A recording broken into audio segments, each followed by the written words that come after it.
दोस्तों नमस्कार। आपके अपने YouTube चैनल बातें साहित्य की पर आप सभी का एक बार पुनः हार्दिक स्वागत।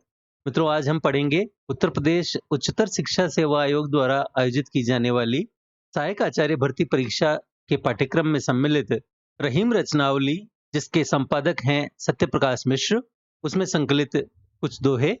आइए चलते हैं प्रथम दोहे की ओर।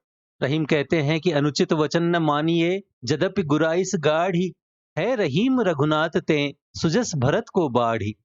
मित्रों, रहीम इस दोहे में कहते हैं कि चाहे कितना भी बड़ा आदमी क्यों ना हो, उसकी गलत बात को नहीं मानना चाहिए, भले ही वह कितनी भी महत्वपूर्ण क्यों ना हो।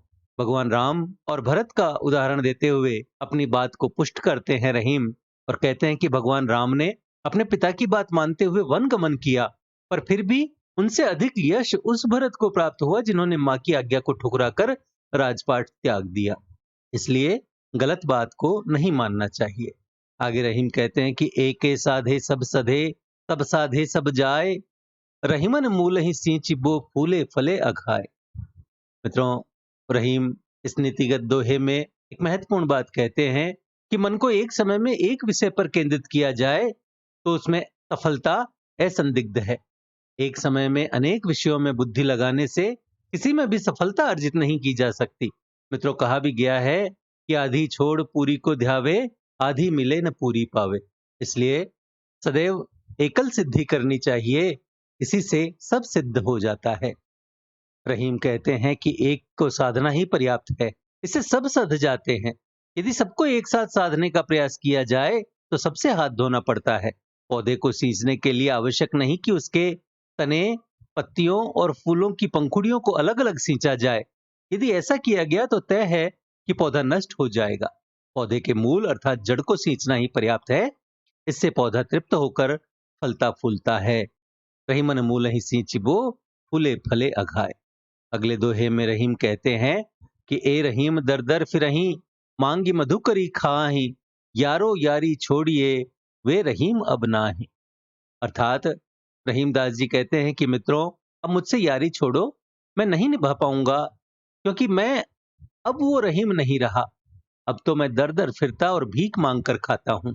मित्रों, कहा जाता है कि रहीम के मुंह पर यह दोहा तब आया था जब वे जहांगीर के द्वारा बहिष्कृत किए जाने के बाद चित्रकूट में गुजर बसर कर रहे थे, और रीवा नरेश उनसे अचानक मिल गए। गले लगाकर उनका हाल पूछा तो इस अंदाज में उन्होंने रीवा नरेश को मित्रता छोड़ने को कहा कि ए रहीम दर दर फिरहीं, मांगी मधु करी खाही, यारो यारी छोड़िए, वे रहीम अब नाहीं। आगे रहीम कहते हैं कि अंजन दियो तो किरकिरी, सुरमा दियो न जाए, जिन आखिन सो हरि लख्यो, रहीमन बलि बलि जाए। अर्थात रहीम कहते हैं कि काजल और सुरमा सब व्यर्थ है। मैंने तो जब से इन आंखों से ईश्वर के दर्शन किए हैं, इन आंखों में ईश्वर को बसाकर धन्य हो गया हूं। अर्थात सौंदर्य प्रसाधन छोड़कर ईश्वर को अपने नैनों में बसाना चाहिए। मित्रों, आगे रहीम कहते हैं कि कमला थिर न रहीम कही, यह जानत सब कोय, पुरुष पुरातन की वधु क्यों न चंचला होय। अर्थात रहीम कहते हैं कि यह बात सब जानते हैं कि लक्ष्मी चंचल होती है, वह कहीं स्थायी रूप से नहीं ठहरती। रहीम कहते हैं कि यह बुजुर्ग विष्णु भगवान की नव यौवना वधु है, फिर एक स्थान पर कैसे ठहर सकती है। फिर भी कुछ लोग इसे अपनी मान बैठते हैं और झूठे मोह में फंसे रहते हैं। आगे रहीम कहते हैं कि कमला थिर न रहीम कही, लखत अधम जे कोय, प्रभु की सो अपनी कहें क्यों न फजीहत होय। अर्थात धन संपदा अर्थात लक्ष्मी एक जगह स्थिर नहीं रह सकती। जो लोग ऐसा सोचते हैं कि वह स्थिर रह जाएगी, उनके पास रह जाएगी, उन्हें दुख झेलना पड़ता है। प्रभु विष्णु की एक निष्ठा लक्ष्मी उनकी इच्छा से ही किसी के घर में जाती है और उनके इशारे पर ही वहां से निकल पड़ती है। जो कोई व्यक्ति प्रभु को समर्पित लक्ष्मी को अपनी कहता है, उसे अपमानित होना पड़ता है। आगे रहीम कहते हैं कि कही रहीम एक दीप ते, प्रगट सबे दुति होय, तन स्नेह कैसे दुरे, दृग दीपक जरु दोय। अर्थात रहीम कहते हैं कि जब एक ही दीपक के प्रकाश से घर में रखी सारी वस्तुएं स्पष्ट दिखने लग जाती हैं, तो फिर नेत्र रूपी दो दो दीपकों के होते तन मन में बसे स्नेह भाव को कोई कैसे भीतर छिपा कर रख सकता है। अर्थात मन में छिपे हुए प्रेम भाव को नेत्रों के द्वारा व्यक्त किया जाता है और नेत्रों से ही उसकी अभिव्यक्ति हो जाती है। तन स्नेह कैसे दुरे दृग दीपक जरु दोय। आगे रहीम कहते हैं कि कही रहीम धन बढ़ी घटे, जात धनिन की बात, घटे बढ़े उनको कहा घास बेच जे खात। रहीम कहते हैं कि धन का घटना या बढ़ना धनवान लोगों के लिए महत्व रखता है। उनके लिए धन का घटना या बढ़ना क्या महत्व रखेगा जो घास बेचकर जीवन गुजारा करता है। आगे रहीम कहते हैं कि कहू रहीम केतिक रही केतिक गई बिहाय, माया ममता मोह परी अंत चले पछताए। तो रहीम पूछते हैं कि कितना जीवन शेष है और कितना बर्बाद कर दिया, जरा इस पर विचार करो। क्योंकि माया ममता और मोह में फंसकर आदमी सांसारिक क्षणिक सुख तो भोग लेता है, लेकिन स्थायी आध्यात्मिक सुख से वंचित होकर मृत्यु के समय पछताता है और खाली हाथ जाता है। इसलिए क्षणिक सुखों को त्याग कर स्थायी सुख पाने का प्रयास करने का संदेश प्रस्तुत दोहे में रहीम दे रहे हैं। आगे रहीम कहते हैं कि कहू रहीम कैसे निभे बेर केर को संग, वे डोलत रस आपने उनके फाटत अंग। रहीम कहते हैं कि दो विपरीत प्रवृत्ति के लोग एक साथ नहीं रह सकते, अर्थात दुर्जन और सज्जन का एक साथ रहना संभव नहीं होता। यदि वे दोनों साथ रहते हैं तो हानि सज्जन की होती है, दुर्जन का कुछ नहीं बिगड़ता। रहीम इस बात की पुष्टि करते हुए कहते हैं कि बेर और केले के पेड़ आसपास उगे हों तो उनकी संगत कैसे निभ सकती है। दोनों का अलग अलग स्वभाव है। बेर के पेड़ में कांटे होते हैं और केले का पेड़ नरम होता है। हवा के झोंके से पेड़ की डालियां मस्ती में हिलती डुलती हैं तो केले के पेड़ का अंग अंग छिल जाता है। वे डोलत रस आपने उनके फाटत अंग। आगे रहीम कहते हैं कि कहू रहीम कैसे बने अनहोनी वे जाए, मिला रहे ओ ना मिले तासों कहा बसाए। रहीम कहते हैं कि दुष्ट व्यक्ति संकट के समय कभी भी साथ नहीं निभाते, अतः उन पर कभी विश्वास नहीं करना चाहिए। जो व्यक्ति मिला भी रहे और न भी मिला रहे, उसके साथ तब तक कैसे निर्वाह हो सकता है जब तक कोई अनहोनी ना हो जाए। कहू रहीम कैसे बने अनहोनी वे जाए, मिला रहे और ना मिले तासों कहा बसाए। आगे रहीम कहते हैं कि काज परे कछु और है काज सरे कछु और, रहीमन भंवरी के भये नदी सिरावत मोर।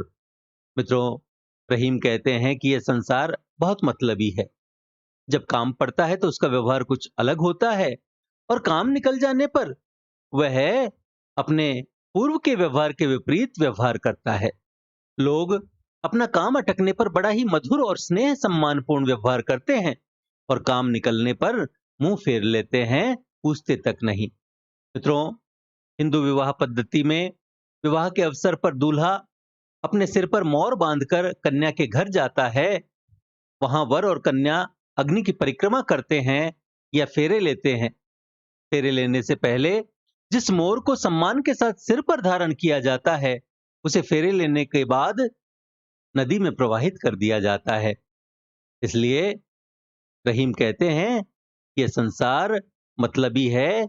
जब तक काम होता है तब तक व्यक्ति की पूछ होती है और काम निकल जाने के बाद उसे कोई नहीं पूछता, उसे भुला दिया जाता है, फेंक दिया जाता है। आगे रहीम कहते हैं कि कहा करो बैकुंठ ले कल्प वृक्ष की छाह, रहीमन ढाक सुहावनो जो गल पीतम बाह। मित्रों, रहीम कहते हैं कि मुझे स्वर्ग का सुख नहीं चाहिए और कल्पवृक्ष की छांव से भी कोई लेना देना मेरा नहीं है। वे कहते हैं कि मुझे वह ढाक का वृक्ष अति प्रिय है जहां मैं अपने प्रीतम के गले में बांह डालकर बैठ सकूं। रहीमन ढाक सुहावनो जो गल पीतम बाह।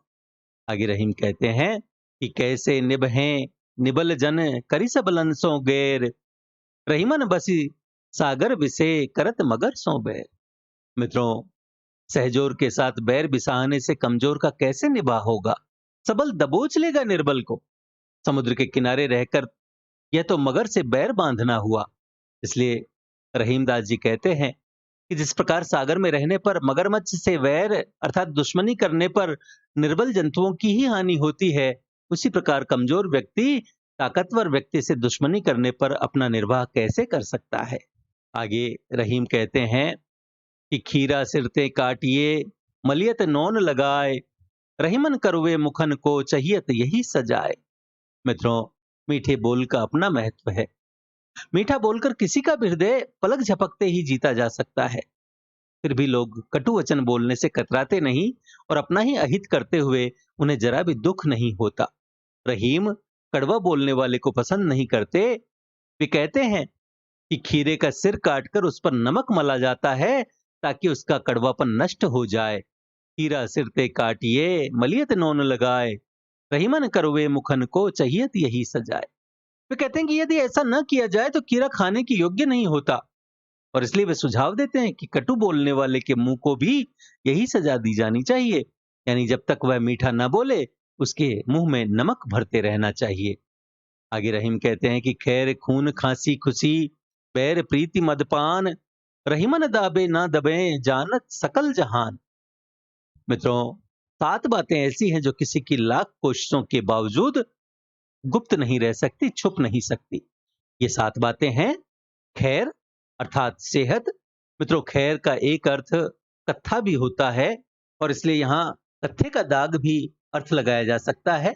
कत्थे का दाग भी किसी से छिपता नहीं है, या यदि खैर अर्थात सलामती या सेहत समझें तो सेहत भी किसी से नहीं छिपती है। दूसरा है खून अर्थात हत्या, खांसी, खुशी, बैर अर्थात दुश्मनी, प्रीति अर्थात प्रेम, और मद्यपान अर्थात शराब का नशा। मित्रों, इन बातों को व्यक्ति भले ही जाहिर ना करे, लेकिन ये जाहिर हो ही जाती हैं, और इसलिए रहीम कहते हैं कि खैर खून खांसी खुशी बैर प्रीति मद्यपान, रहीमन दाबे ना दबे, जानत सकल जहान। आगे रहीम कहते हैं कि चढ़िबो मैन तुरंग पर चलिबो पावक माही, प्रेम पंथ ऐसो कठिन सबको निबहत नाही। तो रहीम कहते हैं कि मैन तुरंग अर्थात कामदेव के घोड़े पर सवारी करना अग्नि के मध्य यात्रा करने जैसा होता है। चलिबो पावक माही, और प्रेम पंथ ऐसो कठिन सबको निभत नाही। वे कहते हैं कि प्रेम का पंथ इतना कठिन होता है कि उस पर हर कोई नहीं चल सकता। तो कहीं कहीं पाठांतर से मैन के स्थान पर मोम भी मिलता है।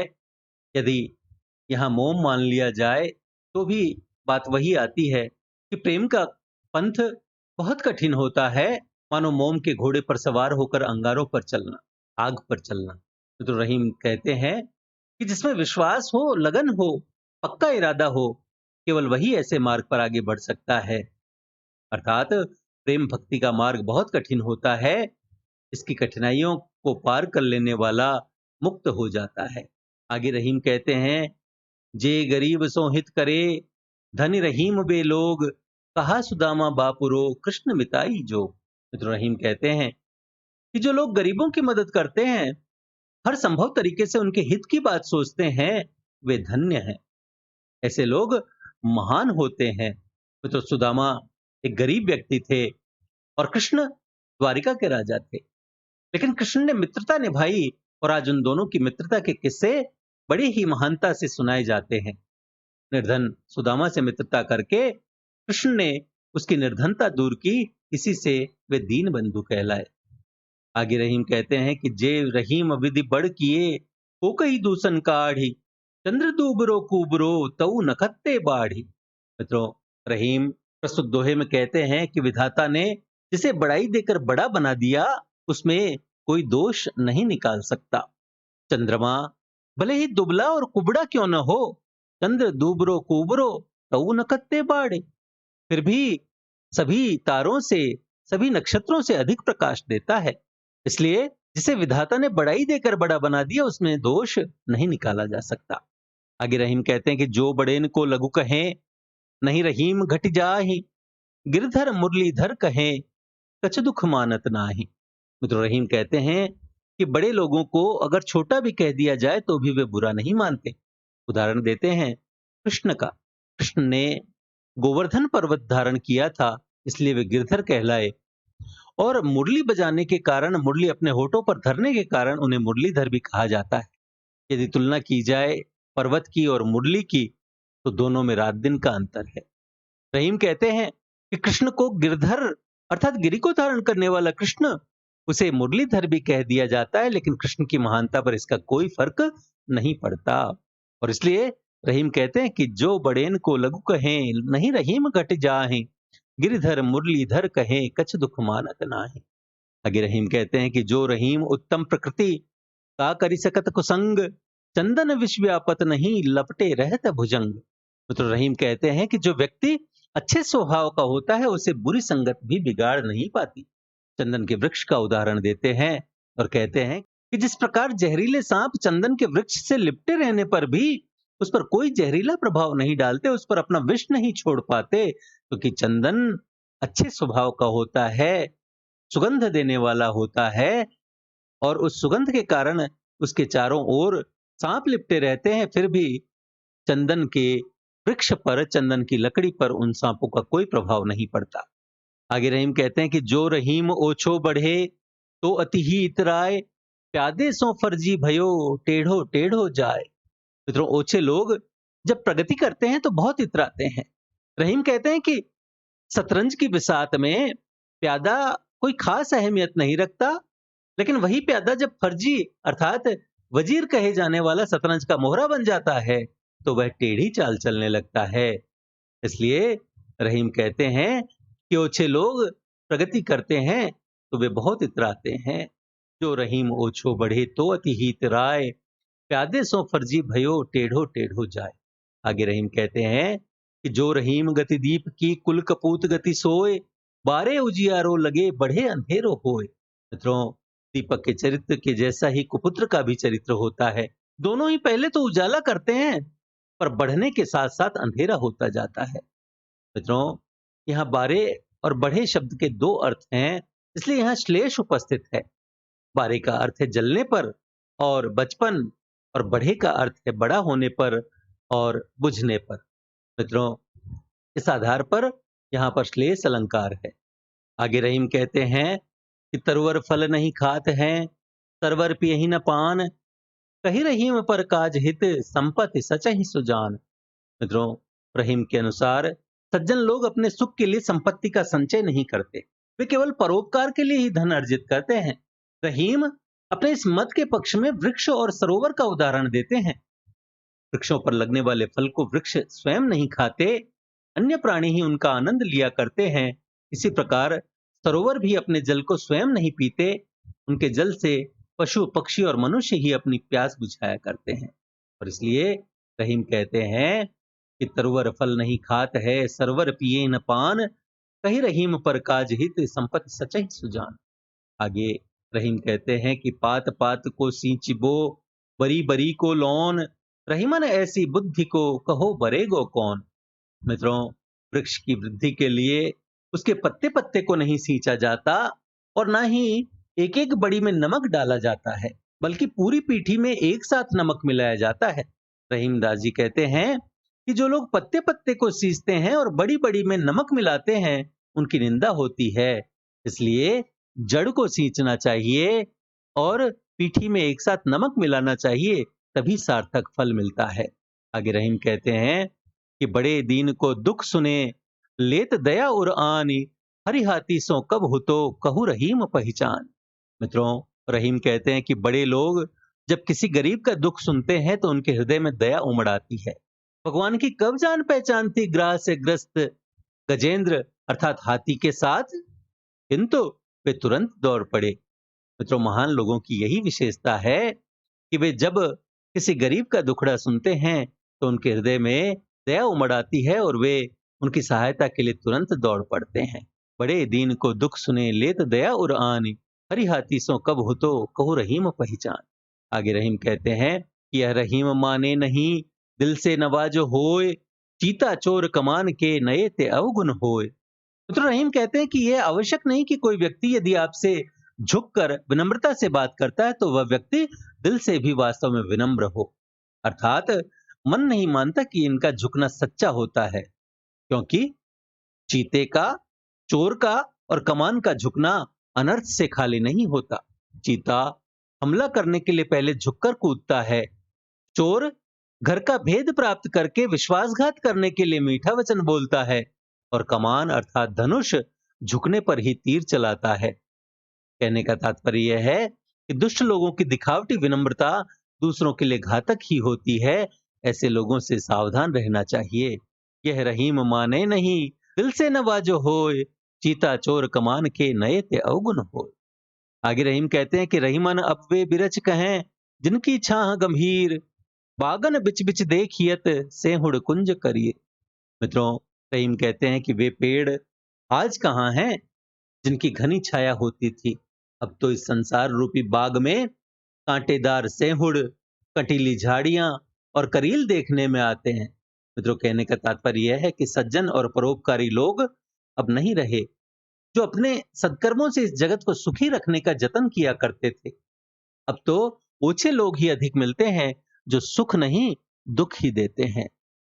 आगे रहीम कहते हैं कि रहीमन ओछे नरन सो बैर भलो ना प्रीत, काटे चाटे स्वान के दो भांति विपरीत। अर्थात व्यक्ति को नीच स्वभाव के लोगों के साथ संबंध स्थापित करने में सावधानी से काम लेना चाहिए। उनके साथ न तो अधिक प्रेम ही करना चाहिए और न उनसे वैर ही करना चाहिए। दोनों ही अवस्थाओं में वे दूसरों का हित करते हैं। कुत्ते का उदाहरण देते हुए रहीम कहते हैं कि कुत्ता मनुष्य को काट लेता है तो उसको बहुत कष्ट होता है। वह मनुष्य के शरीर को चाटता है तब भी क्षति होने का खतरा बना रहता है। उसका काटना और चाटना दोनों ही मनुष्य के हित के प्रतिकूल होते हैं। आगे रहीम कहते हैं कि रहीमन निज मन की व्यथा, मन ही राखो गोय, सुनिए ठिले हैं लोग सब, बांट न लय हैं कोई। तो रहीम कहते हैं कि अपने मन की पीड़ा या दर्द को दूसरों से छुपाकर ही रखना चाहिए, क्योंकि जब आपका दर्द किसी अन्य व्यक्ति को पता चलता है तो वे लोग उसका मजाक ही उड़ाते हैं। कोई आपके दर्द को बांट नहीं सकता, अर्थात कोई आपके दर्द को कम नहीं कर सकता। और इसलिए रहीम कहते हैं कि रहीमन निज मन की बिथा, मन ही राखो गोय, सुने ठिले हैं लोग सब, बांटी न लय हैं कोई। आगे रहीम कहते हैं कि रहीमन पानी राखिए बिनु पानी सब सून, पानी गए न उबरे मोती मानस चून। मित्रों, प्रस्तुत दोहे में रहीम ने पानी को 3 अर्थों में प्रयोग किया है। पहला अर्थ मनुष्य के संदर्भ में है, तब इसका मतलब विनम्रता से है, इज्जत से है। रहीम कहते हैं कि मनुष्य में हमेशा विनम्रता अथवा इज्जत होनी चाहिए। यदि उसकी इज्जत चली जाए तो वह मनुष्य किसी काम का नहीं। पानी का दूसरा अर्थ आभा, तेज या चमक से है, इसके बिना मोती का कोई मूल्य नहीं होता। पानी का तीसरा अर्थ पानी है, जल है, जिसे आटे से जोड़कर दर्शाया गया है, चून से जोड़कर दर्शाया गया है।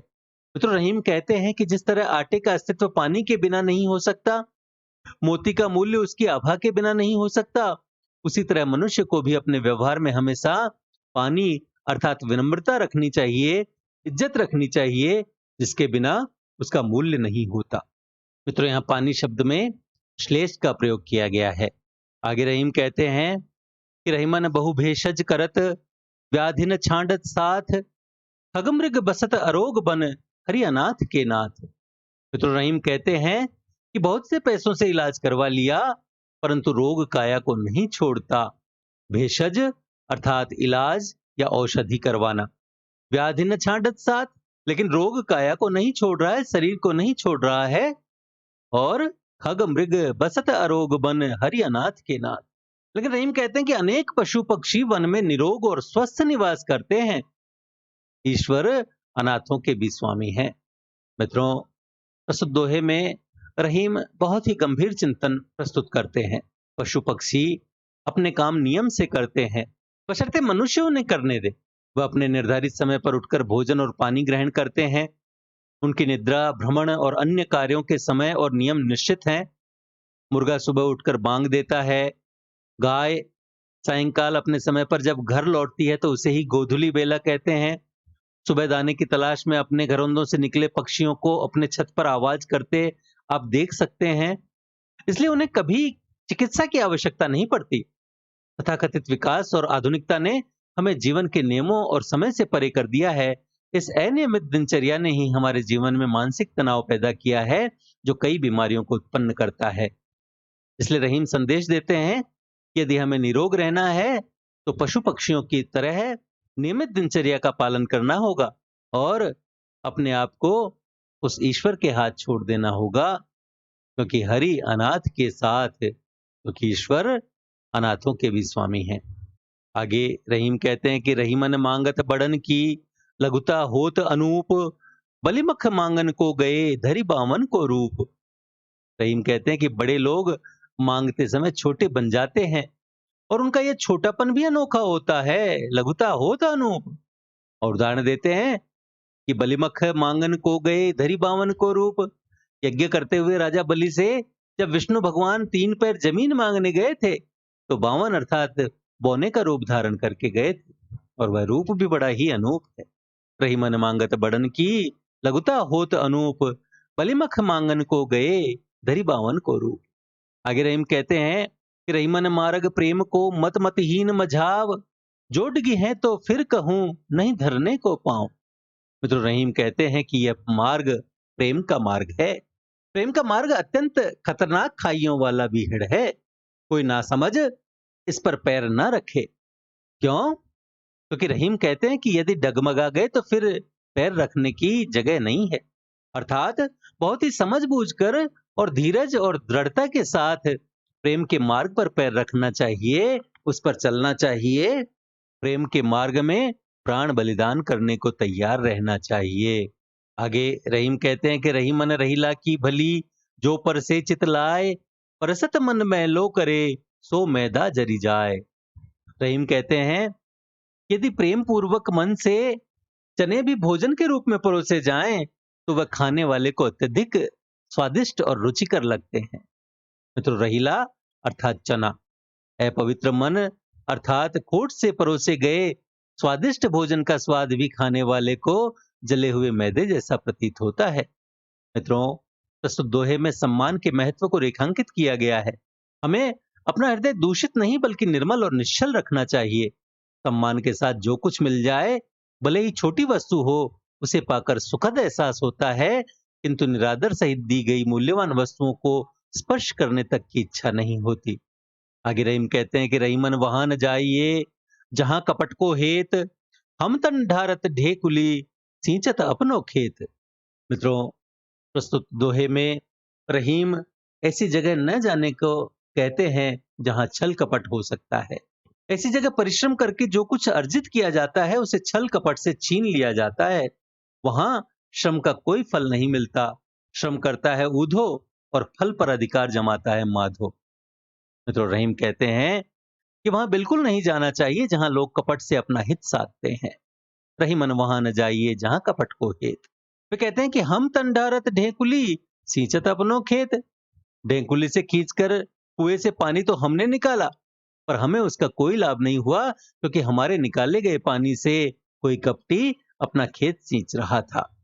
इसलिए रहीम कहते हैं कि जहां कपट का हित है, जहां लोग कपट से अपना हित साधते हैं, वहां कभी नहीं जाना चाहिए। आगे रहीम कहते हैं कि रहीमन विपदा हु भली, जो थोड़े दिन होए, हित अनहित या जगत में जानी परत सब कोय। रहीम कहते हैं कि सुख के दिनों में यह जान पाना अत्यंत दुष्कर कार्य है कि कौन हितकारी है और कौन अहितकारी। जो मिलता है यार होने का, मित्र होने का दावा करता है, किंतु दुख के दिन आने पर यह स्पष्ट हो जाता है कि किसकी यारी में दम है, किसकी मित्रता में दम है, और कौन मित्रता का खोखला दावा करता है। इसलिए रहीम कहते हैं कि रहीमन विपदा हो भली, जो थोड़े दिन होए, हितानित या जगत में जानी परत सब कोय। कि विपत्ति आए तो दुखी नहीं होना चाहिए। वास्तव में विपत्ति ही भली है। इसे झेलते हुए सुदिनों की, अच्छे दिनों की प्रतीक्षा करनी चाहिए। विपत्ति हमेशा के लिए तो रहेगी नहीं, ये थोड़े ही दिन की मेहमान होती है, किंतु तब तक यह तो सबको पता चल जाता है कि जगत में कौन हितकारी है और कौन अहितकारी। आगे रहीम कहते हैं कि रहीमन वे नर मर चुके, जो कहूं मांगन जाहे, उनते पहले वे मुए, जिन मुख दिखसत नाहि। तो रहीम कहते हैं कि समाज में उन पुरुषों का आदर होता है जो पुरुषार्थ से अर्जित उपलब्धियों पर निर्भर हैं। ऐसे लोग जो मांग मांग कर पेट भरते हैं, वे हेय हैं। रहीम कहते हैं, किंतु उनसे भी अधिक हेय उन लोगों का अस्तित्व है जो ऐसे लोगों को, जो उनसे मांगने आते हैं, मना कर देते हैं, नट जाते हैं। जिन मुख निकसत ना है, अर्थात जिनके मुंह से ना निकलती है। रहीम कहते हैं कि ऐसे मनुष्यों की अंतरात्मा मर चुकी होती है जो कहीं मांगने जाते हैं, किंतु सच्चाई तो यह है कि इनकी अंतरात्मा से पहले उनकी अंतरात्मा मर जाती है, जिनके मुख से याचकों के लिए नहीं शब्द निकलता है।